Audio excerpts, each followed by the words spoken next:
Bonjour à tous, merci beaucoup de prendre le temps de regarder cette ressource. Aujourd'hui, mon objectif, c'est de vous apporter un maximum de valeur si vous êtes CIO, gérant d'une entreprise de la prestation de services B2B. Plus spécifiquement, si vous avez une agence, un studio, une offre de consulting ou de coaching, vous êtes tombé au bon endroit. Je vous conseille vraiment de regarder cette vidéo jusqu'au bout. Je vous ai préparé une masterclass dans laquelle je vais vous présenter des systèmes qui permettent de résoudre des problématiques qu'on trouve très souvent sur votre type de business, à savoir un, les plannings en entier, 2, les plafonds de verre, et 3, malheureusement, la décroissance, ça arrive. Avant de démarrer, de rentrer dans le vif du sujet, je vais commencer par me présenter. Ça vous permettra de comprendre pourquoi je me permets de vous raconter tout ça. Je m'appelle Nicolas Béchel, je suis cofondateur et directeur commercial d'agence et de studio depuis 2011. J'ai principalement œuvré dans les secteurs du luxe, du premium et des grands comptes. Ne fuyez pas si vous n'êtes pas sur ces secteurs parce que les systèmes que je vais vous présenter, eh bien, ça marche pour tout type de secteur, ça marche pour tout type d'entreprise. En fait, c'est cette expérience qui m'a permis de comprendre et d'avoir une vision très claire et très spécifique de comment résoudre les questions de la lead generation, de la vente et aussi de la croissance plus globalement sur la prestation de services B2B. On va rentrer dans le vif du sujet. Alors, comment est-ce qu'on évite ces problématiques? Déjà, ce qu'il faut comprendre, c'est qu'il y a des nouveaux paradigmes sur le marché. Concrètement, votre système vous a amené jusqu'à un certain chiffre d'affaires aujourd'hui, et ce système, probablement qu'il est basé sur de l'entrant, de la recommandation, un petit peu de réseau, du bouche à oreille, et peut-être un petit peu deux, trois autres actions qui vous permettent de faire de la lead generation et de faire votre chiffre d'affaires. Le problème, c'est que si votre système vous a amené jusqu'ici aujourd'hui, probablement que ça ne suffira pas pour continuer d'avancer dans le temps et de continuer d'avoir une croissance qui reste linéaire et qui continue. Pourquoi? Parce que le monde évolue autour de votre agence et le monde évolue autour de vos systèmes. Donc les systèmes que vous avez mis en place aujourd'hui, probablement qu'ils ne sont pas infinis, c'est pas une boucle infinie et qu'il va falloir un petit peu les challenger si vous voulez continuer d'avancer. Pourquoi? Parce qu'encore une fois, le monde évolue autour de votre agence, le monde évolue autour de vos systèmes, et si vous restez bloqué dans le même système, eh bien vous finirez d'une façon ou d'une autre par avoir de la décroissance. C'est très classique, je parle toutes les semaines avec des CIO d'agences et de studios, je peux vous garantir que c'est une chose que je rencontre extrêmement souvent. Déjà, ce qu'il faut comprendre aussi, c'est qu'il y a des mutations du marché, il y a des évolutions, de nouveaux paradigmes sur le marché. J'ai essayé de vous donner quelques débuts d'explication parce qu'évidemment, c'est multifactoriel, c'est très complexe comme sujet, mais je vais quand même vous donner déjà une bonne idée de ce qui se passe. On va commencer par la macroéconomie. Vous savez qu'aujourd'hui, l'économie globale, eh bien, elle est plutôt en berne. Les raisons pour ça, il y en a plusieurs, notamment pour ceux qui font un petit peu d'investissement. Vous savez qu'il y a eu beaucoup de ce qu'on appelle des black swans sur le marché les dernières années. Qu'est-ce qu'on appelle un black swan? Eh bien, en fait, c'est un événement non prédictible et pas attendu en fait qui arrive sur le marché et qui fait que le marché ne se porte pas très bien. Évidemment, on pense au Covid. On peut penser aussi à la crise qui se passe en Chine actuellement, notamment à cause d'une crise immobilière qui est très forte. Et tout ça, ça a un impact fort sur les marchés et sur le sentiment du marché. Le sentiment est plutôt négatif. Les investisseurs ont tendance à ne pas vouloir investir ces derniers temps. Le deuxième paradigme qu'il faut comprendre, c'est qu'il y a de plus en plus de concurrence. La concurrence est accrue. Pourquoi? Eh bien, je vais vous donner une statistique. Aujourd'hui, sur le marché de l'emploi aux États-Unis, 38% du marché de l'emploi sont des freelance. Ça représente 64 millions d'Américains. Évidemment, ça arrive très fort en Europe. Et si vous avez aujourd'hui une agence qui fait plusieurs centaines de milliers d'euros par mois, vous ne vous sentez peut-être pas concerné par la concurrence que représentent les freelance. Eh bien, je pense que c'est une erreur. Je vais vous expliquer pourquoi. Alors déjà, parce qu'il y en a de plus en plus. Donc demain, votre voisin peut devenir votre concurrent. Le deuxième truc, c'est que les new players, ceux qui arrivent sur le marché, eh bien, rapidement, ils se forment aux nouvelles techniques marketing et sales. Eh bien, ça fait qu'ils vont avancer assez rapidement. Ça fait aussi que bientôt, ils vont être de concurrents sérieux. Et la concurrence devient de plus en plus accrue. Si vous restez bloqué dans votre système, alors que les new players, les nouvelles personnes qui arrivent sur le marché, eux, ont les nouvelles stratégies, eh bien, elles finiront par vraiment devenir des concurrents sérieux. Un troisième sujet, c'est l'internalisation des sujets chez l'annonceur justement. Eh bien, les annonceurs, ils ont tendance à faire un repli stratégique et comme, la macroéconomie est en berne et qu'il y a des problèmes économiques, ils ont tendance à vouloir internaliser les sujets. Évidemment, ça grignote encore le marché. Donc on a compris que à la fois le marché est grignoté par des problèmes économiques, il est grignoté par le fait qu'on a de plus en plus de concurrents et il est grignoté par le fait que les annonceurs internalisent des sujets chez eux. Dernier sujet, c'est l'évolution exponentielle des technologies, notamment l'IA. Aujourd'hui, ça représente une toute petite partie du marché qui est grignoté par, l'IA, mais c'est quelque chose à surveiller parce que ça risque de devenir exponentiel et devenir de plus en plus rapidement un problème à l'avenir. OK, maintenant ce qu'il faut comprendre, c'est comment marche classiquement un système d'acquisition en agence en studio. Le système vraiment, vraiment classique, c'est l'agence délivre, c'est-à-dire qu'elle se concentre principalement sur la production. C'est ce qu'on appelle, nous, les profils entrepreneur-artiste. Un entrepreneur-artiste, c'est quelqu'un qui se focus principalement sur ce qu'il délivre. Souvent, ce sont des profils qui sont peut-être créatifs ou parfois c'est pourquoi pas techniques, mais ce sont des gens qui se préoccupent vraiment principalement de ce qu'ils produisent. Ce qu'ils produisent doit être le mieux possible. Quand on focus principalement sur ce qu'on délivre, eh bien, ça crée du bouche à oreille, ça crée de la recommandation et vous faites éventuellement aussi un peu de réseau. Vous allez déj avec un tel, vous allez prendre un café avec un tel. Ça crée, ben, de nouveau de l'entrant, des besoins qui arrivent directement chez vous et vous délivrez à nouveau. Et quand vous délivrez à nouveau, ben, ça fait ce cercle qui fait que on vous recommande à nouveau, ça recrée du réseau, et cetera. Le problème avec ça, que ce n'est pas un circuit infini. C'est ça qu'il faut comprendre, c'est que ce circuit, il est limité. Au bout d'un moment, votre réseau, il va s'émousser et si vous ne créez pas régulièrement de la nouveauté, du newbies, dans votre système, eh bien, vous allez finir par avoir, ben, un plafond. Ça, c'est quasiment garanti. Les cycles de vente qui sont liés à ce type, hein, de stratégie, eh bien, ils sont assez simples. C'est-à-dire que ça prend entre 3 semaines et 1 mois maximum pour signer un deal. C'est-à-dire que quelqu'un t'appelle, eh bien: «Salut, je t'appelle parce qu'on m'a recommandé de t'appeler. On m'a dit que tu travaillais bien, donc je serais intéressé que tu me fasses une recommandation, une proposition». Donc, vous la faites,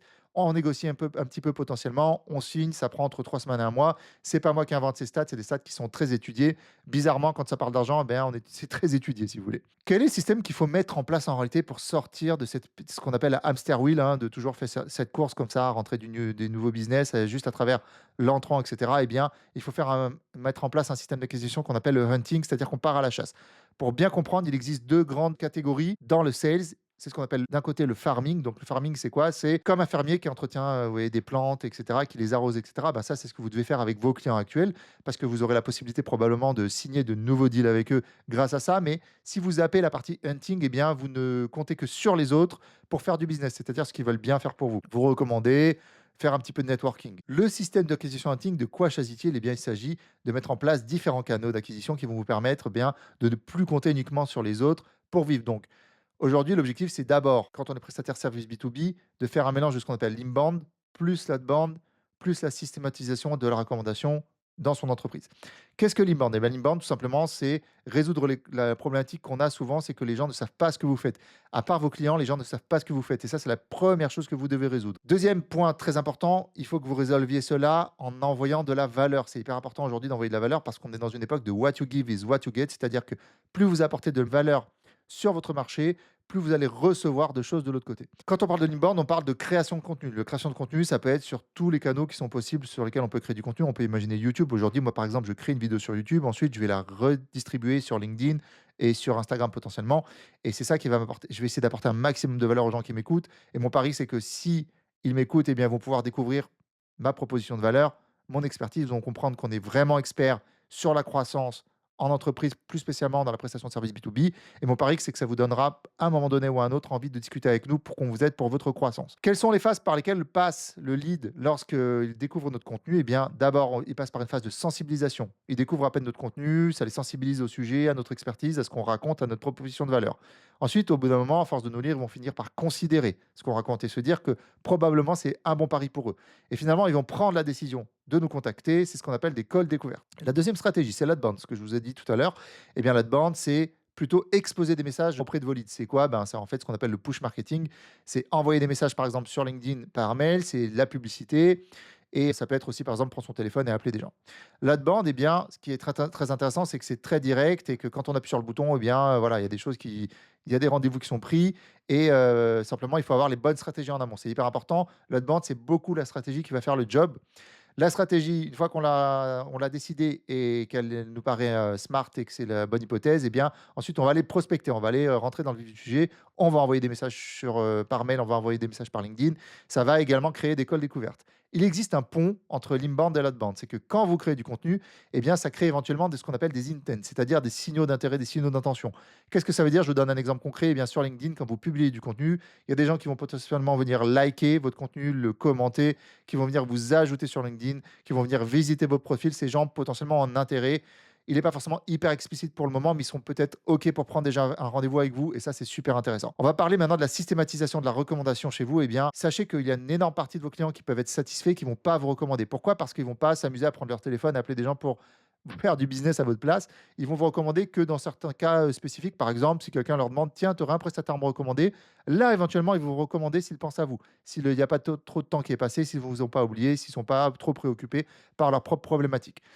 En réalité, il y a une possibilité de systématiser cette recommandation. Déjà, nous, ce qu'on fait avec nos clients, c'est qu'on rajoute un process qu'on appelle l'offboarding. C'est-à-dire que quand vous avez délivré quelque chose au client, il ne faut pas juste partir en envoyant une facture, en envoyant un petit mail de remerciement. Il faut prendre un petit peu de temps avec votre client Ce temps-là, il va consister à un, les remercier chaleureusement, 2, leur demander ce qu'ils ont aimé dans le travail avec nous et ce qu'on aurait pu améliorer. Ça va permettre d'améliorer votre service. Ça va permettre éventuellement aussi de montrer au client que vous vous intéressez vraiment à son avis. Troisième phase, vous allez essayer de re-rentrer dans une phase commerciale. OK, écoute, on a produit ça pour toi aujourd'hui. C'est quoi la suite pour ton entreprise? C'est quoi ta vision dans les 6 mois, les 1 an à venir? C'est quoi la suite? Donc potentiellement, essayer de se placer pour la suite. Pourquoi? Parce que ne croyez pas que parce que vous avez travaillé un jour avec un client, et qu'il va travailler avec vous pour toujours. Eh bien non, c'est pas comme ça que ça se passe parce que entre temps, il peut y avoir des concurrents qui vont se glisser entre vous et votre client, qui vont le convaincre que c'est cool de travailler avec eux. Et potentiellement, il va vous prendre des budgets que vous auriez pu prendre et ça, il faut en parler directement pendant l'offboarding. Quatrième étape, eh bien, ce qui est intéressant, c'est de parler de recommandations. OK, aujourd'hui, merci de m'avoir dit que tu es satisfait. On est super content d'avoir travaillé avec toi. On est très content que tu sois très satisfait. Est-ce que tu serais OK pour nous recommander? Oui. Alors, on n'est pas là pour te faire perdre du temps avec ça. On va pas te demander d'appeler des gens pour nous, et cetera. Ce qu'on te propose, nous, on utilise beaucoup LinkedIn pour ça parce que LinkedIn, c'est vraiment un réseau qui a été fait pour faire du réseau littéralement. Il était créé pour ça. Donc, c'est hyper intéressant de l'exploiter, de l'utiliser. Ce que je te propose, c'est que on va aller voir dans ton réseau directement s'il y a des gens qui nous intéressent, des gens qui te ressemblent ou des gens qui pourraient être notre type de clientèle. Et ensuite, on va faire un petit fichier Excel avec ça. Et si tu es OK, on prend 10 minutes semaine prochaine. On se les prend tout de suite. On se le cale dans notre planning. Et pendant ces 10 minutes, on va te présenter les leads qu'on voudrait peut-être contacter de ta part et tu vas nous dire si c'est OK, qu'on peut les contacter de ta part. Et ensuite, l'objectif, c'est d'automatiser ça dans une campagne et ça, c'est très intéressant à mettre en place. Maintenant, on va parler des cycles de vente qui sont liés à cette histoire de call découverte. Parce qu'un call découverte, eh bien, ce n'est pas la même chose qu'un cycle entrant. Un cycle entrant, c'est très simple. Quelqu'un a besoin explicite, vous lui faites une proposition, ça fonctionne pas. On va partir du principe que ça fonctionne, il négocie, il signe. Un cycle de découverte, c'est juste quelqu'un qui dit: «OK, ton service a l'air cool, maintenant j'aimerais comprendre comment tu peux nous aider». Et bien là, c'est beaucoup plus long. Les stats, c'est que ça peut prendre entre 3 et 18 mois. Si vous n'êtes pas armé pour ce type de cycle, eh bien vous n'allez pas les gérer correctement. Un call découverte, qu'est-ce que ça peut donner? Il y a 3 possibilités. Soit la personne se rend compte qu'il y a pas de fit et vous vous rendez compte qu'il y a pas de fit parce que c'est important aussi que vous puissiez qualifier ces personnes-là. On n'a pas forcément envie de travailler avec tout le monde parce que parfois travailler avec, un certain type de leads qui sont pas un bon fit pour vous non plus, eh bien, c'est ce qui vous fait perdre de l'argent aussi parce qu'il y a certaines personnes, vous avez déjà dû le vivre, qui vous demandent beaucoup, beaucoup de choses et qui sont pas ceux qui payent le mieux. Eh bien, ceux-là, on veut les éviter et potentiellement, c'est eux qui n'ont pas senti de fit avec vous et c'est OK, on ne veut pas travailler avec tout le monde, c'est OK. Deuxième possibilité qui n'est pas malheureusement la plus fréquente, c'est bon fit, donc super, ça a l'air d'être un bon pari pour nous ce que tu nous racontes. Ton service a l'air super intéressant. Par contre, c'est justement tu tombes bien, on a justement un projet pour toi. Bon évidemment, ça c'est la version parfaite. Ça arrive évidemment, il y a une question juste de probabilité, ça devient mathématique cette histoire. Eh bien, quand ça arrive, vous rentrez sur un cycle entrant classique, c'est-à-dire que vous allez faire une proposition, une recommandation, une négociation et une signature. Donc là, ça va aller assez vite. Ce qui arrive le plus souvent, parce que le business, c'est beaucoup une question de timing aussi, il y a peut-être un bon fit. Peut-être que vous avez convaincu la personne, si vous êtes bon en R1, et nous, c'est une chose sur laquelle on coach évidemment nos clients notamment. On les coach sur toutes les étapes en réalité du cycle de vente et de la croissance globalement. Je fais une toute petite parenthèse pour expliquer ce qu'on fait. On accompagne les prestataires services B2B sur toute leur croissance. Un, la vente. Le pilier vente, on les aide à faire de la génération de leads, on les aide à mieux vendre. On les forme à faire du sales qui soit performant, à gérer notamment ces cycles de vente complexes. Deux, on les aide sur le positionnement. C'est hyper important aujourd'hui d'avoir une promesse et un positionnement très clair sur le marché. C'est carrément, littéralement, une des choses les plus importantes aujourd'hui. On les aide aussi là-dessus. 3, on va les aider sur les piliers de la délégation. C'est hyper important, on a souvent des goulots d'étranglement. Vous ne déléguez pas assez, vous perdez énormément de temps. Le temps du CIO est ce qui a littéralement le plus de valeur dans votre entreprise et malheureusement, il est mal exploité très probablement. C'est le cas dans quasiment tous les clients qu'on a accompagnés aujourd'hui. On en a accompagné plus de 120. 4 ou 5, je ne sais plus, désolé. La finance, on va vous accompagner. C'est très important de mettre des boards financiers et aussi des boards d'objectifs, des boards de gestion de KPI. Je m'arrête ici parce qu'en fait, c'est un sujet qui est très complexe et n'hésitez pas, on vous proposera de prendre un call découverte. Je vous expliquerai à la fin de cette vidéo. Retournons sur le cycle de vente. Donc, call découverte. On a un bon fit, mais c'est pas le bon timing. C'est-à-dire que la personne pense qu'effectivement, vous pouvez être un bon pari pour lui, mais c'est pas le moment. Alors là, on va rentrer dans des questions de timing business, c'est-à-dire il va falloir attendre le bon moment pour que la personne décide de travailler avec vous. Il faut que ce soit le bon moment pour la personne et pour l'entreprise. Et là, l'objectif, c'est de rester tout en haut de la liste dans la tête de la personne et de continuer à lui envoyer de la valeur, continuer à chauffer ce lead-là. C'est ce qu'on appelle le nurturing. Il existe beaucoup de stratégies aujourd'hui pour nurturer vos leads et c'est hyper important de les mettre en place et c'est important de cadrer ça dans ce qu'on appelle un CRM. Si vous n'avez pas de CRM en place aujourd'hui, vous perdez minimum 50% de votre business.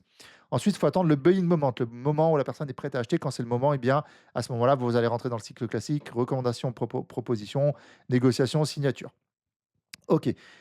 J'espère vous avoir apporté de la valeur aujourd'hui. Si c'est le cas, n'hésitez pas, ben, déjà, premièrement, de me suivre sur YouTube, et de me mettre en commentaire, de liker et de mettre en commentaire, ben, ce que vous pensez, vos questions aussi. Je serai ravi d'y répondre dans les commentaires. Allez aussi dans la description de cette vidéo, vous trouverez un lien pour 30 minutes de coaching gratuit. On vous offre 30 minutes dans lesquelles on vous promet de vous donner à minima 3 conseils actionnables personnalisés pour votre entreprise. C'est encore moi qui prends, ces appels aujourd'hui, donc je serais ravi de pouvoir vous donner 30 minutes gratuitement et d'essayer de voir si on peut, un, vous donner de la valeur et voir si on a un bon fit pour vous, si on peut vous aider. Je vais préparer beaucoup d'autres vidéos avec de la valeur comme celle-là dans les mois à venir, donc dans les semaines et les mois à venir. Donc n'hésitez pas à suivre cette chaîne.